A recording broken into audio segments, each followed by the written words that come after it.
ಈಗ 11 ಜನ ಸತ್ತಿದ್ರಲ್ಲ, ಅದ್ರ ಬಗ್ಗೆ ಒನ್ ಮ್ಯಾನ್ ಜುಡಿಷಿಯಲ್ ಕಮಿಷನ್ ಅನ್ನು ಮಾಡಿ ಅವರು ಇವತ್ತು ವರದಿಯನ್ನು ಕೊಟ್ಟಿದ್ದಾರೆ.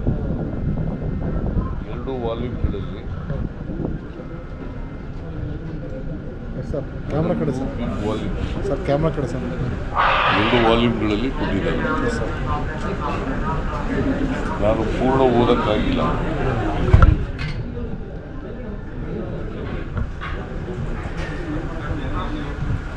ನಾಳಿದ್ದು 17ನೇ ತಾರೀಕು ಕ್ಯಾಬಿನೆಟ್ ಇದೆ. 17ನೇ ತಾರೀಕು ಕ್ಯಾಬಿನೆಟ್ನಲ್ಲಿ ಮುಗಿಸಿ ಮೀನ್ ವೈಲ್ ಅಲ್ಲಿ ಏನೇನು ಫೈಂಡಿಂಗ್ಸ್ ಇದೆ, ಶಿಫಾರಸುಗಳಿದ್ದಾವೆ, ಅವನ್ನೆಲ್ಲ ನೋಡಿ ಕ್ಯಾಬಿನೆಟ್ನಲ್ಲಿ ಚರ್ಚೆ ಮಾಡಿ ತೀರ್ಮಾನ ತಗೊಂಡಿದೆ. ರೆಕಮೆಂಡೇಶನ್ ಬಗ್ಗೆ ಚರ್ಚೆ ಹೇಳಿದ್ರು ಸರ್. ರೆಕಮೆಂಡೇಶನ್ಸು ಫ್ಯಾಕ್ಟ್ ಫೈಂಡಿಂಗ್ಸ್ ಬಗ್ಗೆ ಸಮ್ಮರಿ ರೆಕಮೆಂಡೇಶನ್ ಫ್ಯಾಕ್ಟ್ ಫೈಂಡಿಂಗ್ ಬಗ್ಗೆ ಹೇಳಿದ್ರು ಸರ್. ಅಲ್ಲಿ ನಿಮಗೆ ಹೇಳಿದ್ರು ಸರ್, ಮಾತಾಡ್ತಿದ್ರಲ್ಲ ಅದಕ್ಕೆ ಹೇಳಿ. ನಿಮ್ಮ ಜೊತೆ ಮಾತಾಡ್ತಿದ್ರಲ್ಲ. ನಾನು ಪೂರ ಓದಿಲ್ಲಪ್ಪ. ಈಗ ಅವರು ವರದಿ ಕೊಟ್ಟಿದ್ದಾರೆ, 2 ವಾಲ್ಯೂಮ್ಸ್ನಲ್ಲಿದೆ. ಓದಬೇಕಲ್ವಾ, ಏನು ಫೈಂಡಿಂಗ್ಸ್ ಕೊಟ್ಟಿದ್ದಾರೆ, ಏನು ಶಿಫಾರಸು ಮಾಡಿದ್ದಾರೆ, ಎಲ್ಲ ಓದಬೇಕು. ಅದ್ರ ಮೇಲೆ ಚರ್ಚೆ ಮಾಡಿ government cabinet will take it decision. Sir ಈಗ ಇಂಗ್ಲೀಷಲ್ಲಿ ಒಂಚೂರು ಸರ್, ಇಂಗ್ಲೀಷಲ್ಲಿ ಒಂಚೂರು ಸರ್, ಇಂಗ್ಲೀಷ್ ನೀನೊಬ್ಬ ಇಲ್ಲ ಎಲ್ಲರೂ ಇದೆ ಸರ್, ಎಲ್ಲರೂ ಇದೆ ಸರ್. ಇಲ್ಲೆಲ್ಲ ಇಂಗ್ಲೀಷ್ ಸುಮಾರು ಜನ ಇದೆ. Mister Michael Kunar is a retired High Court judge, Karnataka High Court judge. He submitted a report today to me and Chief Secretary also. Chief Secretary was also there. The report is in 2 volumes.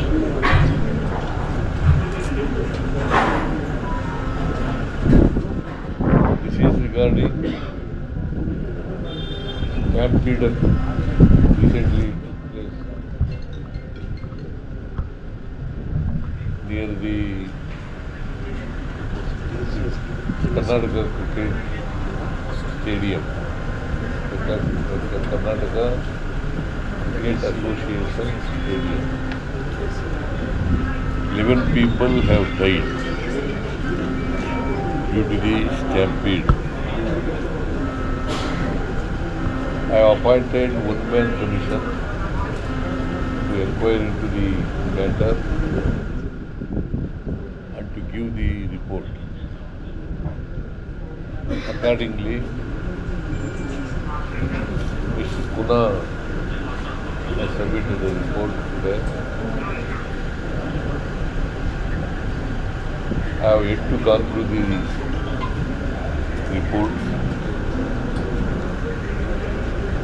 It will be placed before the cabinet, next cabinet,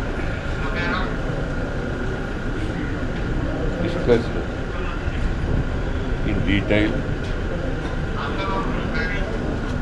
and whatever findings Mr. Kuna made, commission made, and the recommendations made by the commission, we will discuss all these things and cabinet will take a decision. Sir ಈಗ police ಅಧಿಕಾರಿಗಳು suspend ಮಾಡಿಸಲ್ಪಡಂತೆ CIT ಅವರು ಸರ್ಕಾರ ತೆಗೆದುಕೊಂಡು ತೀರ್ಮಾನಕ್ಕೆ ಅವರು ವಿರುದ್ಧವಾಗಿ ಆದೇಶ ಕೊಟ್ಟಿದ್ದಾರೆ. ಕ್ಯಾಟ್ನವರು ಈಗ ಪೊಲೀಸ್ ಅಧಿಕಾರಿಗಳ ಫೈಲು ಅಂತ ಹೇಳ್ಬಿಟ್ಟು ನೀವು ಸರ್ಕಾರ ಡಿಸಿಷನ್ ತಗೊಂಡು ಸಸ್ಪೆಂಡ್ ಮಾಡಿದಿರಿ, ಅದಕ್ಕೆ ತದ್ವಿರುದ್ಧವಾಗಿ ಜಡ್ಜ್ಮೆಂಟ್ ಕೊಟ್ಟಿದ್ದಾರೆ. ಈ ಒಂದು ವರದಿಯಲ್ಲಿ ಅದ್ರ ಬಗ್ಗೆ ಮಾಹಿತಿ ಇರುತ್ತೆ ಸರ್? ಅಥವಾ ವರದಿ ನಂತರ ಅಲ್ಲ ಸಸ್ಪೆಂಡ್ ಅನ್ನು ರಿವೋಕ್ ಮಾಡ್ತೀರಾ? ಗೊತ್ತಿಲ್ಲ ನನಗೆ. ಕೇಳ್ರಿ, ಸುಮ್ಮನೆ ಒಬ್ಬೊಬ್ಬರು ಮಾತಾಡಬೇಡಿ. I have gone through the reports. I will go through the reports. The meeting, cabinet meeting is called on 17th of this month. Sir ಇದು ಕ್ಲಿಯರ್ ಇದೆ, ನಿಗಮ ಮಂಡಳಿ ಇದೆ. Hey, ಇರೋ ಒಂದು ನಿಮಿಷ ಅದು ಮುಗಿಸ್ಲಿ ಇರೋ. ನೀವು ನೋಡಿ, ಸುಮ್ಮನೆ ಆ ಥರ ಮಾಡಕ್ಕೆ ಹೋಗ್ಬಿಡಿ. ಇಲ್ಲ ಸರ್, ಡೀಟೇಲ್ ಆಗಿ ಹೇಳ್ಬಿಡಿ ಸರ್ ನೀವೇ ಅದಕ್ಕೆ. ಎಲ್ಲ ಮಾಡ್ಕೊಂಡು ಬರೆಯಕ್ಕೆ ಕ್ಯಾಬಿನೆಟ್ ಅವರು 2 ವಾಲ್ಯೂಮ್ನಲ್ಲಿ ಕೊಟ್ಟಿದ್ದಾರೆ. ಎರಡು ವಾಲ್ಯೂಮ್ನಲ್ಲಿ ಓದಬೇಕಲ್ವಾ? ನೆಕ್ಸ್ಟ್ ಕ್ಯಾಬಿನೆಟ್ ಮುಂದೆ ತಗೊಬಂದು ಡಿಸ್ಕಸ್ ಮಾಡಿ ಹೇಗೆ ಸರ್ ಪರಿಷತ್ತು ಮತ್ತೆ ಹೆಚ್ಚಿನ ವಿಡಿಯೋಗಳಿಗೆ ಪ್ರತಿಧ್ವನಿ ಯೂಟ್ಯೂಬ್ ಚಾನೆಲ್ ಸಬ್ಸ್ಕ್ರೈಬ್ ಮಾಡಿ, ಬೆಲ್ ಐಕಾನ್ ಕ್ಲಿಕ್ ಮಾಡಿ.